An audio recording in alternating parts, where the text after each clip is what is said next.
Hi traders, this is Jitan here, welcome to TradersTV.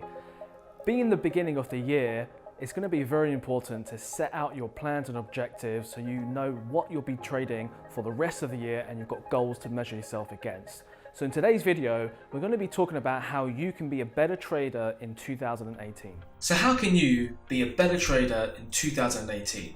Well, the first thing to understand is the common issues that a lot of new traders face. Now, for many of you, hopefully you've done your analysis of your 2017 trading results. Perhaps you've looked at your weekly review process and you've identified common areas which you need to work on. Here's a list of 4 common areas or common issues that I find with new traders over the many years that I've been trading and coaching. The first one is this. A lot of new traders struggle to have a plan and stick to their plan.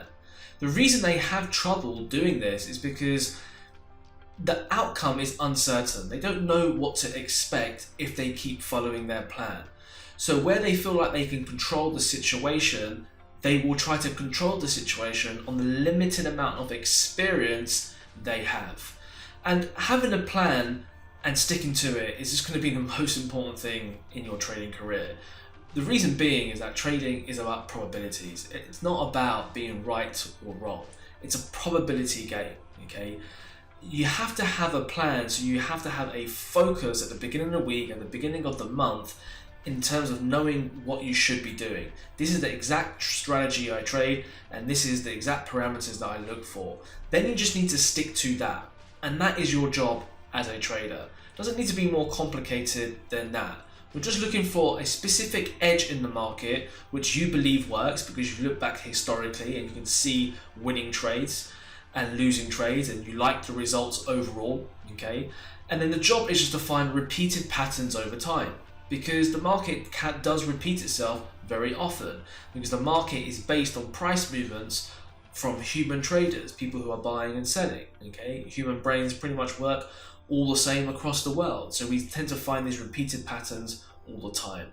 But the key thing is, if you don't have a plan, you're going to be susceptible just to all the random market movements in the market. Okay, so you need to have a plan and you need to stick to it. It's going to help you as well when the market is a little bit quiet, there's not a lot to trade, then you know straight away I can take the day off, okay, or I can do some other work around trading because you're sticking to your plan. There's nothing setting up, so you're not going to do anything. The second thing is this. I find a lot of new traders cut profitable trades far too early. And this is a big thing, okay? Because it's so enticing just to close a trade at a small profit because it's green, you feel good about yourself, and you feel like you've done a good job. And all you're doing is really trading a temporary win for a long-term profit.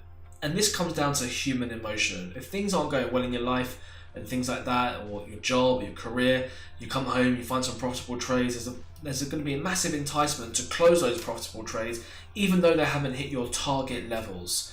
And this is a big thing, because if you cut your profitable trades too early, you're never going to get those very high reward risk trades, which make a big difference when you calculate your results at the end of the year.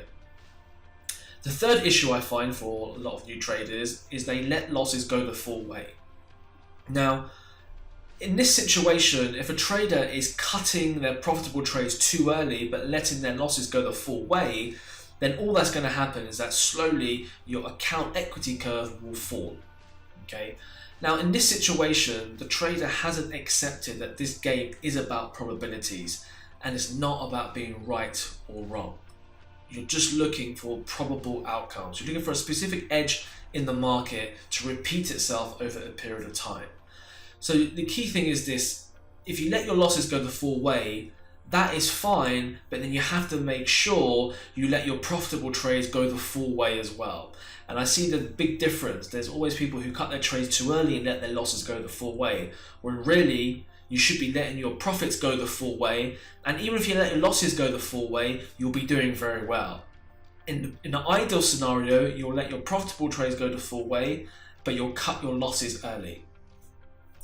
So number 4, placing too much pressure to perform. It's a big one I see with new traders. When they just first started trading, they just put far too much pressure on themselves to perform straight away, as if they're going to be a professional trader or as if they're going to beat a professional trader who's been trading the market for 20 years and they've only been trading for 2 days. Okay, you can't put yourself in the same group as someone who's been trading for that long. But yet, when you enter the market, you're trading against those exact kind of people.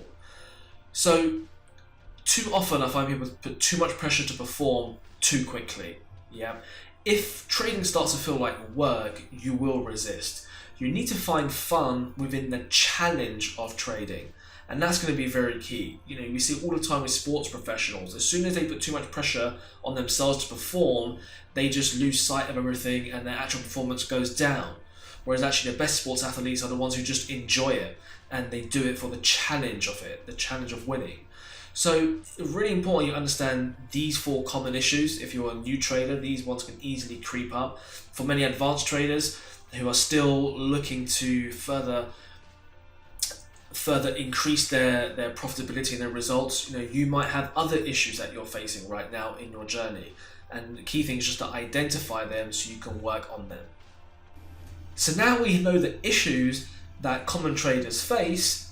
How do we work against that, or how do we use that to our advantage? So here's a 6-step process for trading success. The first one is this: write down the strategies you will be trading and the exact parameters to take a trade. Almost like a checklist. Market conditions, the moving averages, the cycles, you know, what does everything need to be looking like at the point of taking a trade for you to actually take a trade? The second thing is to commit to trading this exact way for just 2 weeks. Why do I say 2 weeks? Well, if you have a goal for a month, it's just too far away. A month is a very long time, you know, 4 weeks, almost 30 days. It's very hard for you to commit to a course of action for 30 days. It's just too long, especially when you're looking at the markets. You're looking at so many different opportunities in the evening or throughout the day. You need to condense it down into more sizable goals. So you need to commit to trading this exact way for just 2 weeks. Third step is to review your trading after that 2-week period and the results and any issues that you may have had. The fourth thing is to find out that if you broke your rules, you need to write down the consequences of your actions, and you need to go deep here. You need to say to yourself, well, look, I took these trades even though I should not have taken them. The consequence of this is the fact I'm down 5% on my trading account. Now, if you get to the point where that 5% is the equivalent of £10,000, then basically you're cutting your family short of £10,000 in a month or whatever it is, or 2 weeks. Okay, so you need to find out what the consequences are of your actions, and you need to make those consequences more realistic in your family life, because then you have the leverage to make a change. The fifth step is, if you've stuck to your rules, then you need to reward yourself for doing a good job. And this could be something as simple as taking a little bit of profit out and going to spend that and taking your family out to the cinema or to wherever, and just making yourself associate with doing a good job. Because sometimes you can trade for 2 weeks and you may not have made a lot of money, but you may have made a pretty good return on paper. And the problem is that people don't reward themselves because it's never going to be enough. Yeah, you might have made 10% in 2 weeks, which is a phenomenal return, but that 10% might only equate to £100. And you might be thinking, well, £100 is not a lot for 2 weeks, but you've made 10%. You see, the key thing is you've done very well, but because you're not at the level yet where your account is high enough, it doesn't feel like you've done well. But remember, your account size isn't always going to be like this. If you keep on being successful, your account size is going to grow. And in the future, that 10% might be £1,000. And beyond that, it might then be £10,000. So it's really important you reward yourself for where you are now, because it's going to help you keep on trading profitably and build that skill up for the long term. And the sixth step is to go back to step number 1 and repeat the same process and have the 2-week trading plan. And anything you've learned within the 2 weeks, incorporate into your trading strategy. Write it down again. Actually go through the process. Don't just say, well, I'm going to repeat what I did 2 weeks ago. Actually take a trade journal, write it down with a pen and paper and say, this is how I'm going to trade over the next 2 weeks. These are the exact parameters. Every 2 weeks, you might be writing down the exact same thing, but what you're doing is you're building the habit on a bi-weekly basis or bi-monthly basis, okay? And by doing that, you're instilling the right habits, you're reminding yourself, you're reminding your brain of what you should be doing. And if you keep on doing that process, that repetitive process, it becomes a habit. And in this case, it's going to become a good habit.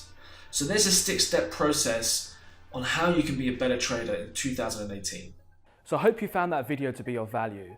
If you're looking for more information, then click on the link below and register for one of our free Forex trading workshops, which are all over the UK. Find your local one and make sure you attend as soon as possible so you can start the year trading the right way. I'll see you next time.